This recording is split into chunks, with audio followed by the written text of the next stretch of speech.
کسی پر تنقید نہیں کر رہا ہوں، بس ایک بات آپ کو کہہ رہا ہوں کہ خدا کے بندو، میرے بھائیوں عزیزوں، ایسا ہرگز نہ کریں۔ آپ سمجھدار لوگ ہیں، اپنے گھر میں عید کی نماز کے بجائے آپ لوگ نفل نماز پڑھیے۔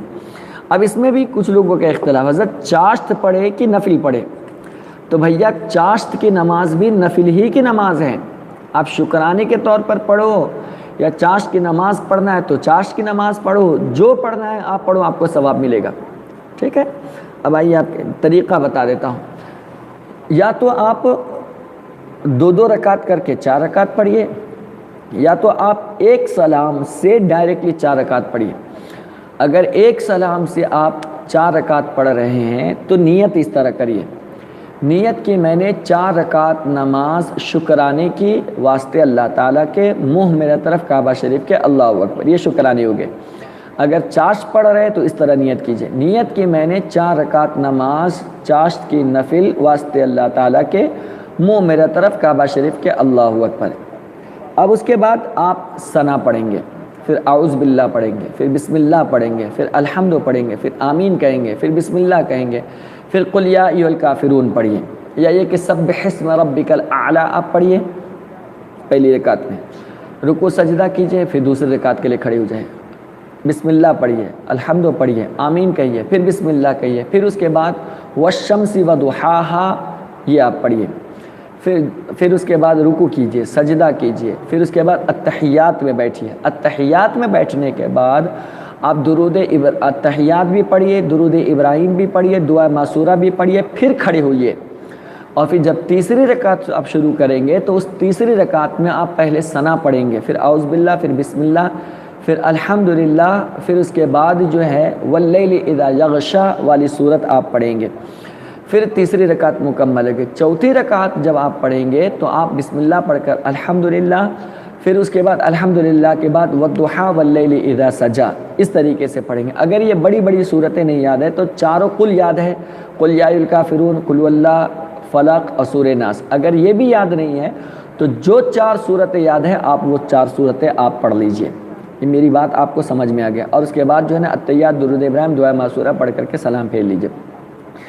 اب سوال یہ ہوتا ہے کہ حضرت ہم جو دوسری رکعت میں آپ ہم کو التحیات بھی بتا رہے ہیں، درود ابراہیم بھی بتا رہے ہیں، دعا معصورہ بھی بتا رہے ہیں، یہ تو ہم نے پہلے نہیں کیا تھا، آج آپ نیا بتا رہے ہیں۔ تو دیکھیے میرے عزیزوں، جو نفل نماز ہوتی ہے نا، وہ نفل نماز میں دوسری رکعت جو ہوتی ہے وہ آخری رکعت مانی جاتی ہے، جس کو کہا جاتا ہے نفل کا ہر قعدہ اخیرہ ہے، آخری رکعت مانی جاتی ہے۔ تو اس آخری رکعت میں کیا کرتے ہیں؟ التحیات، درود ابراہیم، دعا معصورہ سب پڑھتے ہیں، تو لہٰذا اس میں بھی سب پڑھنا پڑے گا۔ اور تیسری رکعت ہوا کہ شروع رکعت ہو گئی، لہٰذا اس میں آپ کو ثنا بھی پڑھنا پڑے گا، ٹھیک۔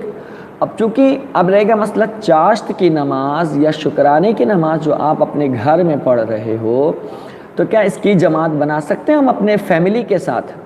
جی ہاں، اپنی فیملی کے ساتھ آپ اپنے گھر میں رہ کر کے اگر آپ چاہو تو کوئی امام جو امامت کرنے کے لائق ہو، تو داڑھی وغیرہ رکھتا ہو، نماز کے روزے کے مسائل، نماز کے مسائل، سجدہ سہو کے سارے مسائل جانتا ہو، تو وہ کیا کرے، وہ امام بن جائے، اور اس کے پیچھے اس کے جتنے مرد حضرات ہیں وہ بن جائے، نماز پڑھے، اور اس کے پیچھے جتنی عورتیں ہیں وہ سب ایک ساتھ نماز پڑھ لیتے۔ لیکن اسلام میں نفل نماز جماعت کے ساتھ پڑھنے سے زیادہ افضل بتایا گیا ہے، تو آپ تنہا پڑھ سکتے ہیں اور جماعت کے ساتھ بھی آپ پڑھ سکتے ہیں۔ یہ 4 رکعت ایک ساتھ پڑھنے کا طریقہ ہے۔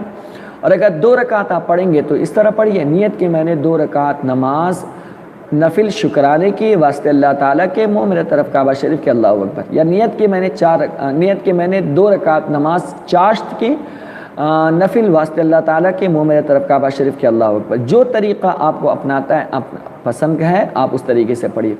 آپ 2 رکعت کر کے 4 رکعت بھی پڑھ سکتے ہو، اور ایک ساتھ 4 رکعت بھی پڑھ سکتے ہو، اور صرف 2 رکعت بھی آپ پڑھ سکتے ہیں۔ یہ سب آپ پڑھ لیے، اس کے بعد 34 مرتبہ اللہ اکبر، اللہ اکبر، اللہ اکبر، اللہ اکبر، یہ آپ 34 مرتبہ اس طرح تکبیر کہہ سکتے ہیں۔ یہ بھی تکبیر کہہ سکتے ہیں، اللہ اکبر، اللہ اکبر، لا الہ الا اللہ، اللہ اکبر، اللہ اکبر وللہ الحمد، یہ بھی آپ اللہ کی کبریائی بیان کر سکتے ہو تو یہ بھی آپ پڑھ سکتے ہو۔